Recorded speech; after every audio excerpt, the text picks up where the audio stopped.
안녕하세요. 수정입니다. 여러분, 기적방송국에 오신 걸 환영합니다.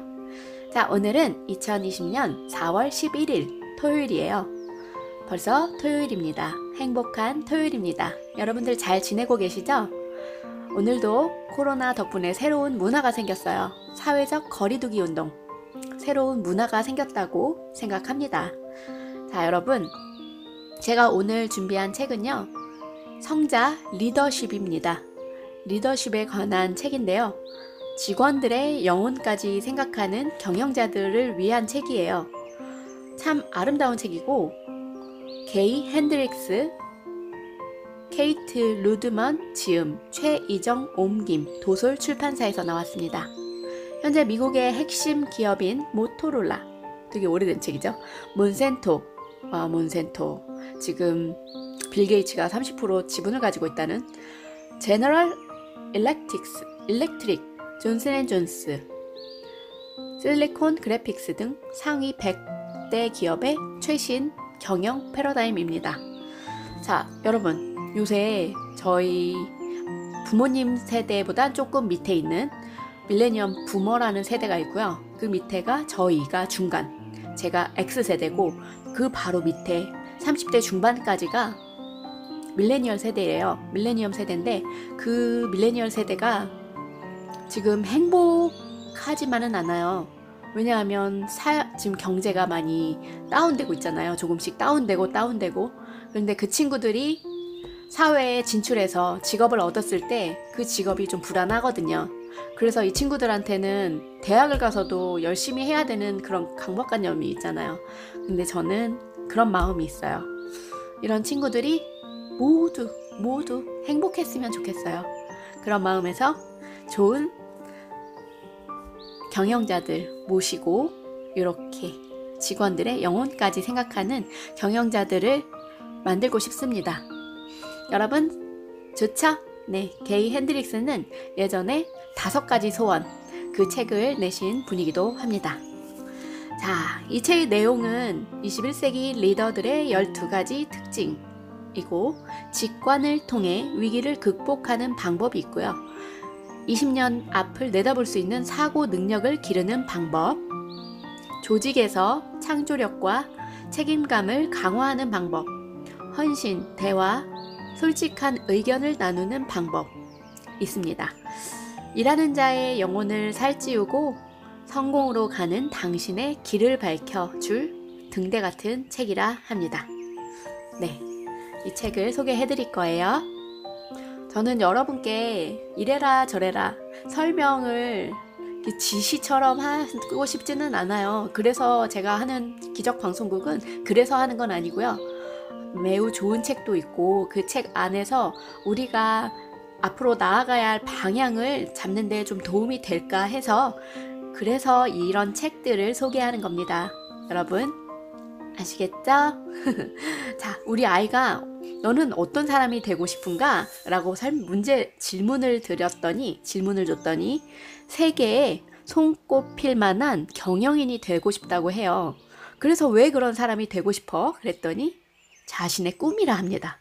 그래서 어떻게 그런 사람이 되고 싶은데? 그랬더니 지금 그러기에 하기 위해서 열심히 공부를 하고 있대요. 지금 말이죠. 지금 몰입하는 이 친구는 참 아름다워 보이고 행복해 보이기까지도 하는데 공부가 그렇게 재밌지는 않은가 봐요. 그렇죠. 그래도 빌 게이츠가 제일 부러워하는 대한민국이니까 우리 열심히, 너도 나도 다 열심히 즐겁게 행복하게 보람찬 생활을 해야 될 것 같아요. 저희 아이가 어렸을 때 제가 직장을 25년 동안 계속 다니고 있어서 한 번 쉬는 날 교육을 간 적이 있어요. 부모 교육을. 거기서 교육을 받을 때 그런 얘기를 들었어요. 부모가 어떻게 노력을 하든지 간에 아이는 부모의 바로 윗단계까지만 올라갈 수 있다라고 얘기를 들었어요. 그리고 나서 정신을 차린 적이 있습니다. 왜? 내가 사장이 되면 우리 아이는 회장이 될 거잖아요. 그래서 저는 경영자가 돼야 되겠다라는 마음을 먹었었습니다. 네, 이제 시작할게요.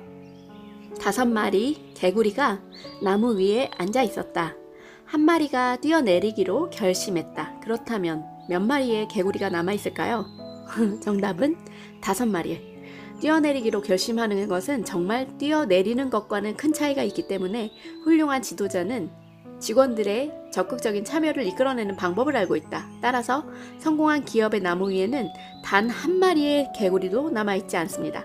이를 일컬어 제로 개구리 리더십이라고 합니다. 자, 좋은 질문을 하나 해보자.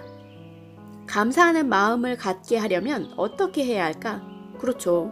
저희는 항상 소중한 마음을 가져야 한다. 감사하는 마음을 가져야 한다. 이렇게 얘기하잖아요. 그러면 그 방법은 뭘까요? 만약 가깝게 일하는 사람에게 특별한 방법으로 감사하고 싶다면 어떻게 해야 할까? 예를 들어 개인은 자신이 경영하는 회사 안에 감사하는 분위기를 만들기 위해 최선을 다했다. 그의 말을 들어보자. 내 사무실에는 다양한 사람들이 함께 일하고 있다. 우리는 각각의 사람에게 가장 잘 맞는 방법으로 고마움을 표현해 보기로 하였다. 오유, 진짜 좋네요, 이거. 좋아하는 걸로 표현을 한대요. 직원 중에는 여행을 무척 좋아하는 사람이 한 명 있었다. 우리는 연말에 보너스로 그 직원에게 하와이를 여행할 수 있는 티켓을 선물했다. 또 늘 배우는 것에 관심이 많은 여직원에게는 학교를 다닐 수 있도록 도와주었고 수업 시간에 맞춰 근무 시간도 조정해 주었다. 이런 모든 아이디어는 내가 스스로에게 다음과 같이 질문을 했던 덕분에 나올 수 있었다. 감사의 마음을 표현하는 가장 좋은 방법은 무엇일까? 그 답을 알아내려고 나는 직원 한 사람 한 사람과 긴 대화를 나누기도 했다. 우선 기억을 돌아보는 일부터 시작해보자. 내 인생에서 가장 고마운 사람은 누구였던가? 내 주변의 사람들에게 감사하는 마음을 표현하는 가장 좋은 방법은 무엇일까? 지금부터 잠깐이라도 시간을 내어 내가 그들에게 얼마나 감사하는지 생각해보자. 말에도 이 지도자의 언어가 있다고 해요. 당연히 리더십이 부족해. 누구누구는.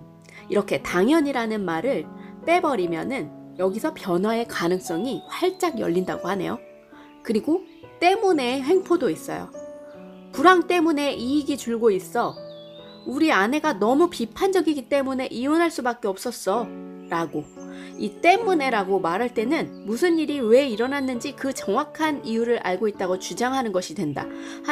하지만 한편으로는 외부적인 이유를 핑계로 나의 행동을 정당화하려는 의도이기도 하다. 고로 때문에의 사고방식은 미래에 대한 통찰력까지 방해한다. 기업 컨설턴트 하면서 통찰력에 대한 강의를 할 때 사업가로부터 가장 많이 들었던 말이 뭐뭐 때문에 그 일을 할 수 없다 였다. 이유는 돈이 부족해, 자원이 부족해, 시간이 부족해 등등 수십 가지가 넘었대요. 그래서 요즘 자주 듣는 또 다른 말은 간사해지기 싫었기 때문에 실패하고 말았다는 변명이다. 뭐뭐뭐 때문에는 더 이상의 질문을 허용하지 않으며 그렇게 되면 더 이상의 성공도 없다. 아이고.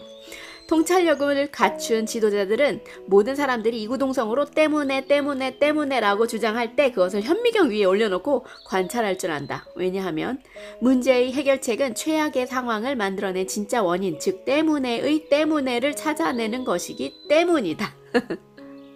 두려움을 느낄 때는 모든 것이 활발하게 움직인다. 미래에 대해 큰 꿈을 가지면 두려움이 우리를 덮친다. 꿈을 꾸지 말 것인가?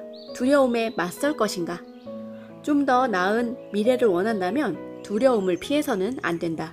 앞으로 어떻게 입에 풀칠을 할 것인가? 등등의 직설적인 질문조차도 사실은 훨씬 근본적인 두려움에 뿌리를 두고 있다. 두려움 되게 많죠. 늙는 것, 이게 가난해지는 거하고 죽는 거에 대한 두려움이 제일 크대잖아요. 조금이라도 눈을 피한다면 영원히 마음의 평화를 얻지 못할 것이다. 자신의 꿈이 무엇인지 알고 싶다면 다음부터 매우 간단한 질문에 대답하면 된다. 내가 진정으로 원하는 것은 무엇인가? 이 회사를 위해 가장 바라는 것은 무엇인가? 오늘의 대답은 회사에서 수준 높은 인간관계를 원한다는 것일 수도 있다. 하지만 내 일의 대답은 새로운 상품을 개발하고 싶다는 전혀 다른 대답일 수도 있다.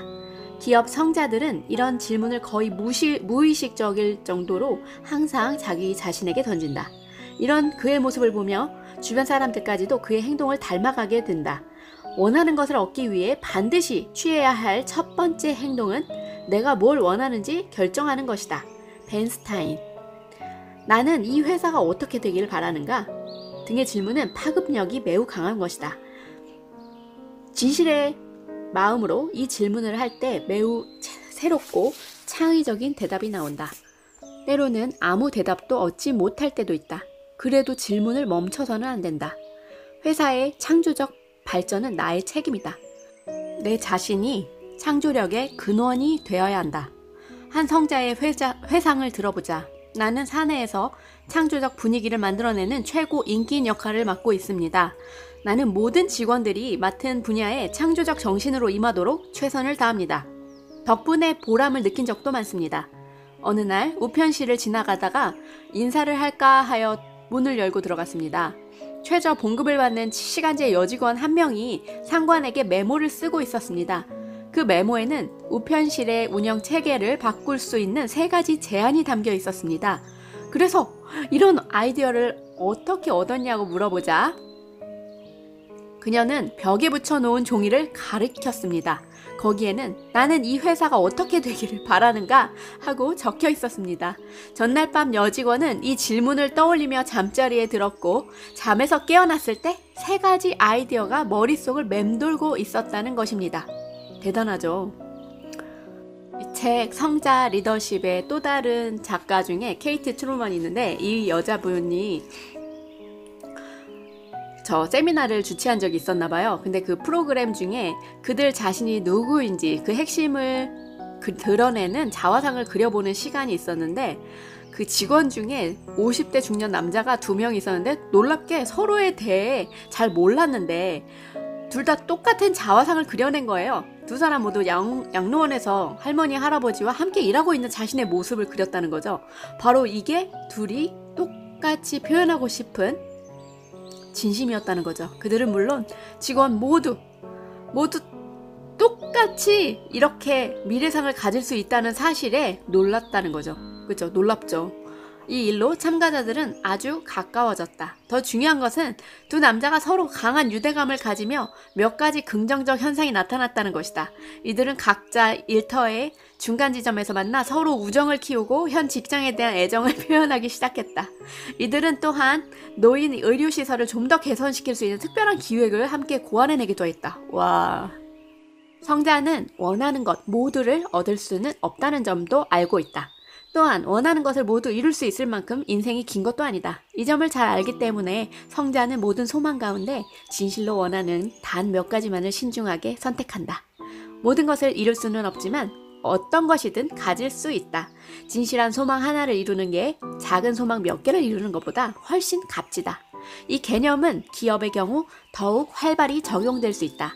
여러 기업을 컨설팅하면서 성공한 기업들은 그들의 아이디어를 잘 다듬어 단 몇 가지로 축약하는 일에 굉장히 능숙하다는 사실을 알게 되었다. 이들은 소비자의 동향을 매우 세심하게 분석하고 소비자가 무엇을 원하고 필요로 하는지 귀를 기울인다. 공룡기업의 수명은 얼마 남지 않았다. 대기업은 너무 부피가 커서 변화에 빠르게 대처하지 못하고 같은 문제가 개인에게도 적용된다. 원하는 것이 무엇인지 선택하여 좀 더 섬세하게 초점을 맞추지 않는다면 현 시대가 요구하는 초고속의 변화에 대응할 수 없을 것이다. 결국 열쇠는 2 단어로 요약된다. 선택과 집중. 선택의 힘은 얼마나 원하냐에 달려있다. 선택하다라는 단어는 라틴어에서 유래된 말로 그 의미는 잘라내다이다. 단 하나의 선택을 남겨두고 나머지 대안들은 모조리 잘라내는 것이다.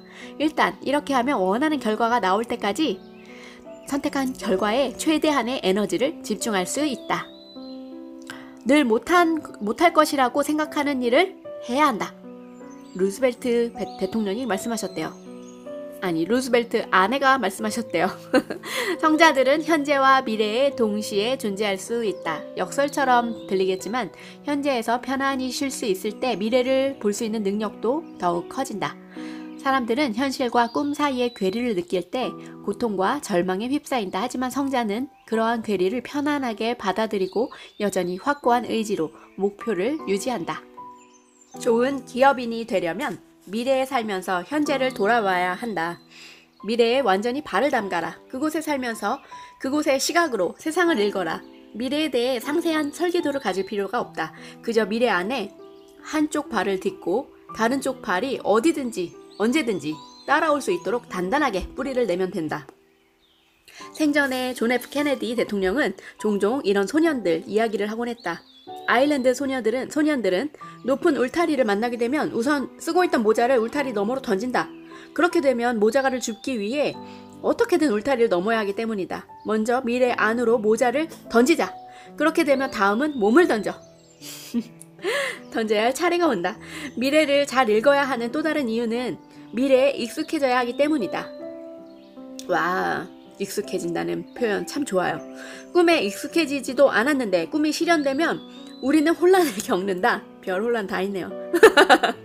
복권 당첨 등이 가장 좋은 예다. 마찬가지로 성공이 시작될 때 성공이 낯설게 느껴지면 자신도 모르는 사이에 성공을 거부하게 된다. 미래에 익숙해져야만 미래를 편안하게 받아들일 수 있다. 밝은 미래를 편안한 마음으로 꿈꾸게 되면 실제로 그런 일이 일어날 때 당당하게 받아들일 수 있다. 인간은 미지의 것에 두려움을 갖고 있다. 심지어 미지의 것이 긍정적인 것이라 해도 두려운 것은 마찬가지. 그래서 제가 천사 숫자를 볼 수 있는 거잖아요. 이런 두려움 갖는 사람들에게 이 숫자는 좋은 의미예요. 그래서 이런 의미를 얘기해주고 설명해주고 참 요새 좋은 영향력을 갖고 있습니다. 저 감사합니다. 내가 상상할 수 있는 최고의 미래는 무엇일까? 5년 후의 미래를 생각해보자. 나는 무엇을 하고 있을까? 내가 이끄는 조직은 어떤 조직일까? 바로 그 미래에서부터 현재를 되돌아보자. 밝은 미래에 닿기 위해 나는 무엇을 했던가? 만약 내가 실패하지 않을 것이란 사실을 미리부터 알았다면 나는 무엇을 하려고 노력했을까? 이거 좋네요. 미국 TV 프로그램 아워 오브 파워의 진행자 로버트 슐러가 하신 말씀입니다. 자기 수양이 잘 된 사람은 이성과 직관을 인위적으로 조절하려고 애쓰지 않는다. 그보다 조절 방법을 자연스럽게 습득해 나가길 기다린다. 두 가지 어떻게 습득하느냐? 방법은 모든 기량을 충분히 활용함으로써 저절로 터득될 수 있기 때문이다. 사람은 이성과 직관 사이 혹은 심장과 머리 사이를 선택할 능력이 없다. 그것은 한쪽 다리로 서 있는 것과 한쪽 눈으로 보는 것, 둘 중 하나를 선택하는 것처럼 어려운 일이기 때문이다. 와우. 직관은 오장육부에서 느껴지는 본능적 느낌이라고 말한다. 또 다른 사람들은 즉각적으로 떠올리는 번뜩임이라고 말한다. 네, 저도 즉각적으로 떠올리는 번뜩임이라고 생각합니다. 바로 생각하면 바로 떠오르는데 그 느낌이 그냥 바로 행동으로 가더라고요. 몸을 움직이게 하더라고요. 직관은 몸을 움직이게 하는 그런 찰나인 것 같아요. 직관은 선천적인 재능이다. 직관이 있으면 무엇이든 접속이 가능하다. 직관은 또한 기술이기도 하다. 열심히 연습하면 직관을 개발할 수도 있다.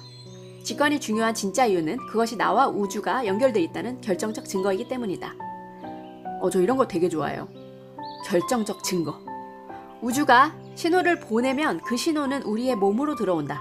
몸으로 들어온 신호는 내부 안내 시스템이 감지해낸다. 그것이 바로 직관으로 분출되는 것이다. 직관은 나의 가장 깊숙한 곳에서부터 흘러나오는 우주의 신호다.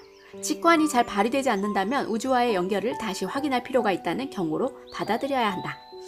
자, 여러분, 제가 오늘 여기 직관의 초입에까지 읽어드렸는데요.